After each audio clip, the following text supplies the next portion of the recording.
Terra plana, cuestións frecuentes. Por Eric Dubay. 15. Ártico versus Antártico. Se a Terra fora realmente un globo, as rexións polares árticas e antárticas e as áreas de comparable latitude norte e sur do Ecuador deberían compartir as mesmas condicións e características tales como temperaturas similares, cambios estacionais, duración da luz do día, vida vexetal e animal. En realidade, sen embargo, as rexións ártica e antártica e áreas de latitude comparable ao norte e ao sur do Ecuador difiren enormemente en moitos sentidos, algo totalmente inconsistente co modelo do globo, pero exactamente como se esperaba que suceda nunha terra plana. Por exemplo, a Antártida é, con moita diferencia, o lugar máis frío da Terra, cunha temperatura anual promedio aproximada de menos 49,4 graus Celsius e un mínimo histórico de menos 93,2 graus Celsius. A temperatura media anual no Polo Norte, sen embargo, é comparativamente cálida, duns menos 15,5 graus Celsius. Durante todo o ano, as temperaturas na Antártida varían menos da metade que nas altitudes comparables do Ártico e das rexións do Ártico Norte, onde se disfruta de veráns moderadamente cálidos e invernos manexables, mentres que na rexión antártica do sur nin sequera se quenta o suficiente como para derreter a neve e os perpetuos xeos. Nunha terra bola oscilante que se inclina e xira uniformemente arredor do Sol, as temperaturas e as estacións árticas e antárticas non deberían variar tanto. No Ártico hai 4 estacións claramente distinguidas con veráns cálidos e abundancia de vida vexetal e animal, nada do cal pode dicirse da Antártida. Os esquimais, de feito, viven tan ao norte que incluso se establecen no paralelo 79, mentres que no sur ningún home nativo se atopa máis alá do 56. Islandia, a 65 graus de latitude norte, é fogar de 870 especies de plantas nativas e abundante e variada vida animal. Compáreselo coa illa de Xeorxia, a só 54 graus de latitude sur, onde só hai 18 especies de plantas nativas e a vida animal é case inexistente. Na mesma latitude que Canadá ou Inglaterra no norte, onde abundan densos bosques de altas árbores, o capitán Cook escribiu de Xeorxia que non puido atopar un só arbusto o suficientemente grande como para sequera facer un palillo de dentes. Cook escribiu: «Non se ve unha soa árbore. As terras que se atopan ao sur están condenadas pola natureza á frixidez perpetua, a nunca sentir a calor dos raios do sol, e cuyo aspecto horrible e salvaxe non teño palabras para describir. Incluso a vida mariña é escasa nas máis diversas áreas de vasta extensión, e apenas unhas poucas veces observamos algunha ave mariña sobrevoando páramos solitarios. O contraste entre os límites da vida orgánica nas zonas árticas e antárticas é remarcable e significativo. En lugares de latitude comparable en norte e sur, o Sol tamén se comporta de modo moi diferente do que debería no modelo do globo, pero exactamente como se espera nunha terra plana. Por exemplo, no norte, o amencer e o anoitecer chegan lentamente e duran moito máis que no sur, onde van e veñen moi rapidamente. En certos lugares no norte, o crepúsculo pode durar máis dunha hora, mentres que en similares latitudes do sur, en poucos minutos, a luz do sol desaparece por completo. Tamén os días de verán máis largos ao norte do Ecuador son moito máis largos que os do sur do Ecuador, e os días máis curtos de inverno ao norte do Ecuador son moito máis curtos que os máis curtos ao sur do Ecuador. Estes feitos son inexplicables nunha terra bola que xira uniformemente e se tambalea, pero teñen total sentido nunha terra plana cun sol que viaxa máis rápido e en círculos máis amplos sobre o sur, e en círculos máis lentos e máis estreitos sobre o norte. 16. O sol de medianoite. O sol de medianoite é un fenómeno ártico que ocorre anualmente durante o solsticio de verán, onde durante varios días os observadores directos no norte do círculo polar ártico poden observar como o sol viaxa en círculos sobre a súa cabeza, subindo e baixando ao largo do día, pero nunca poñéndose por completo durante máis de 72 horas. Se a Terra fora en realidade un globo xiratorio movéndose arredor do Sol, o único lugar onde se podería observar tal fenómeno do sol de medianoite sería nos polos. En calquera outro punto de observación desde 89 graus de latitude cara abaixo, nunca se podería ver o sol durante máis de 24 horas seguidas, independentemente de calquera inclinación ou balanceo. Para poder facelo nun globo xiratorio nun punto distinto dos polos, teríase que buscar a través de millas e millas de terra e mar parte da revolución. Algunhas persoas afirman que hai un fenómeno similar na Antártida, pero casualmente non teñen ningún vídeo sen cortes que o mostre. Os poucos vídeos dispoñibles na web foron sospeitosamente editados ou manipulados e o Tratado Antártico non permite que os exploradores independentes viaxen alí durante o solsticio de verán austral para verificar ou refutar estas afirmacións. Polo contrario, si hai dúcias de vídeos en cortes dispoñibles públicamente que mostran o sol de medianoite do Ártico que se verifican máis alá de calquera sombra de dúbida. Ademais, cada ano, desde o grado 71 de latitude sur en adiante, o sol ponse o 17 de maio e non se ve arriba do horizonte de novo ata o 21 de xullo. Isto está totalmente en desacordo co modelo da Terra Globo, pero é facilmente explicable nunha terra plana.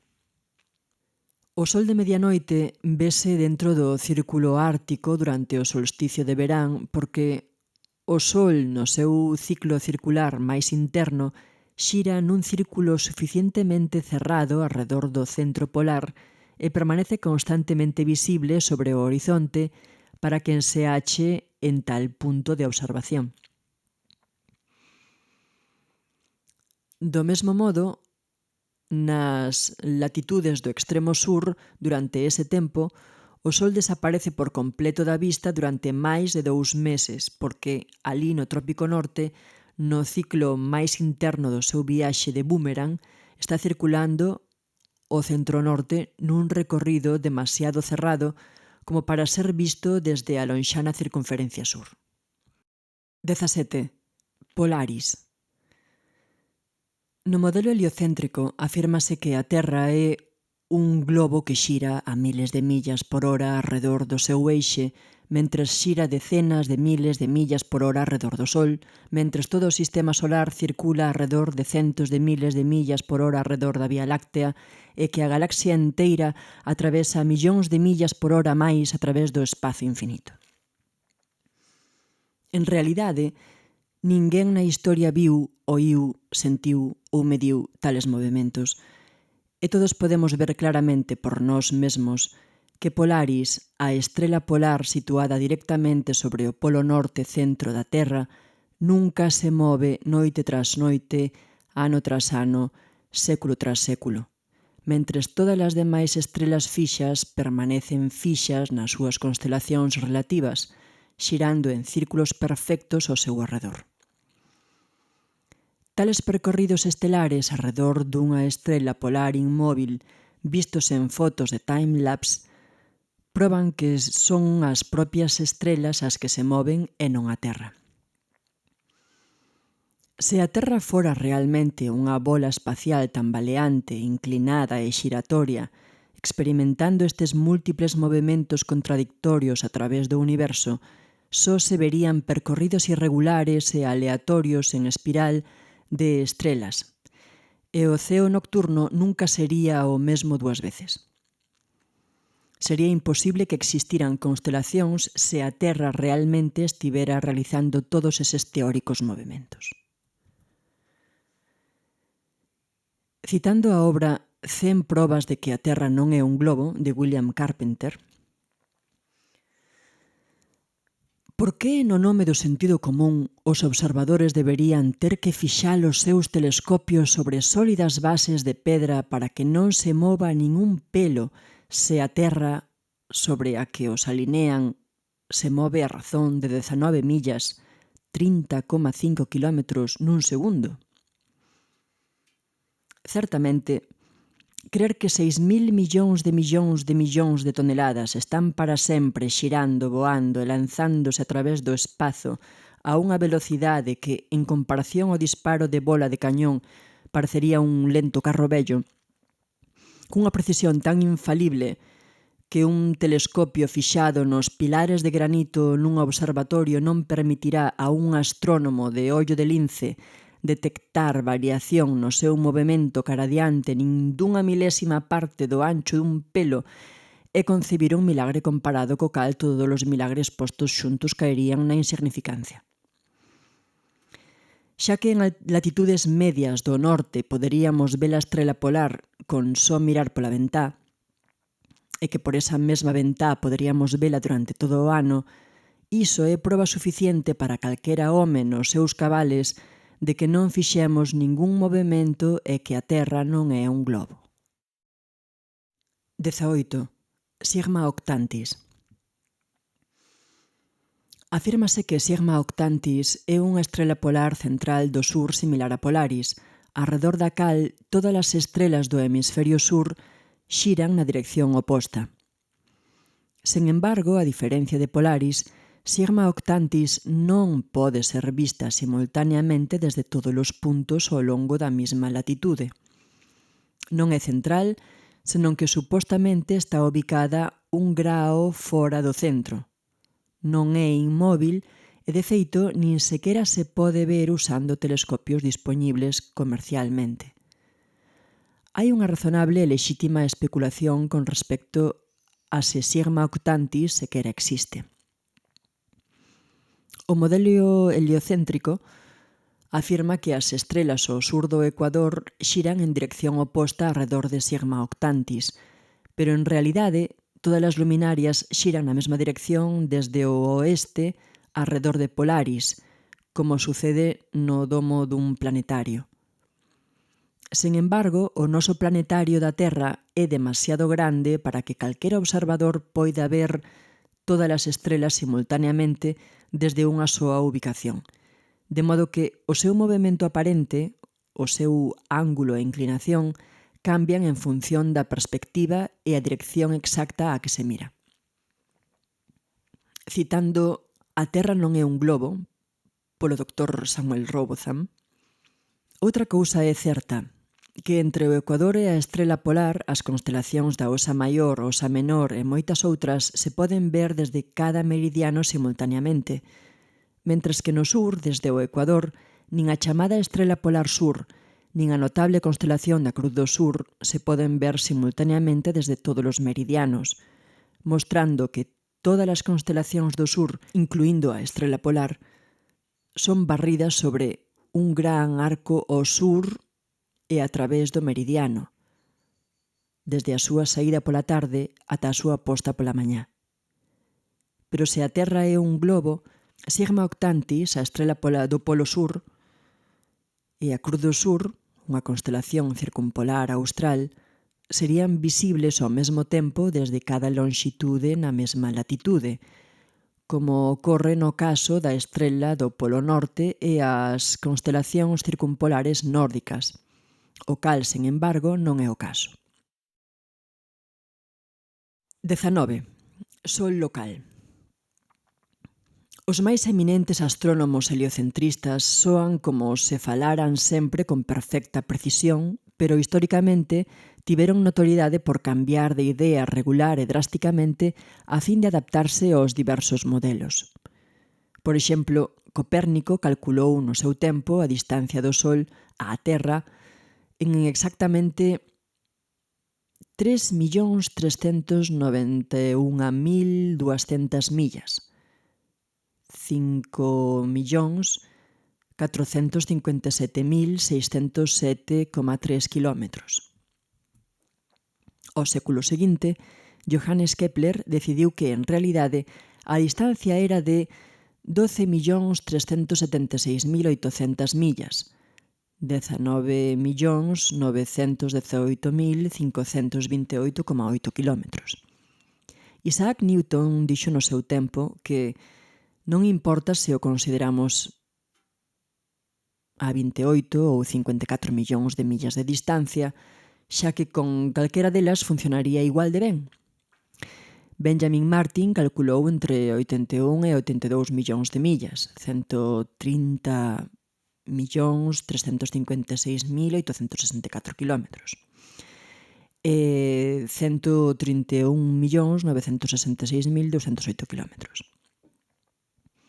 Thomas Dilworth proclamou que estaba a 93.726.900 millas, 150.838.824,1 kilómetro.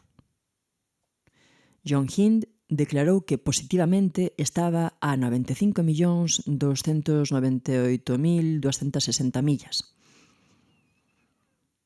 153.367.682,9 kilómetros. Benjamin Gould dixo que estaba a máis de 96 millóns, 154.497.024 kilómetros.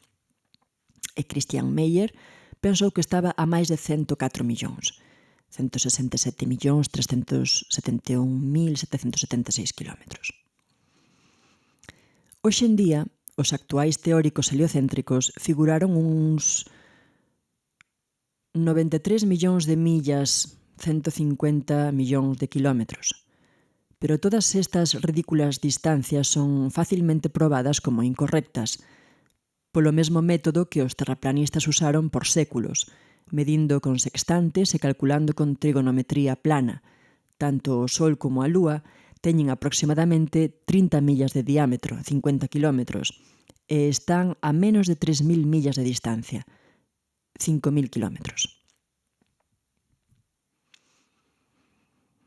Ademais, as imaxes de globos de aficionados tomadas por encima das nubes proporcionaron concluíntes probas visuais de que o Sol non pode estar a millóns de millas de distancia.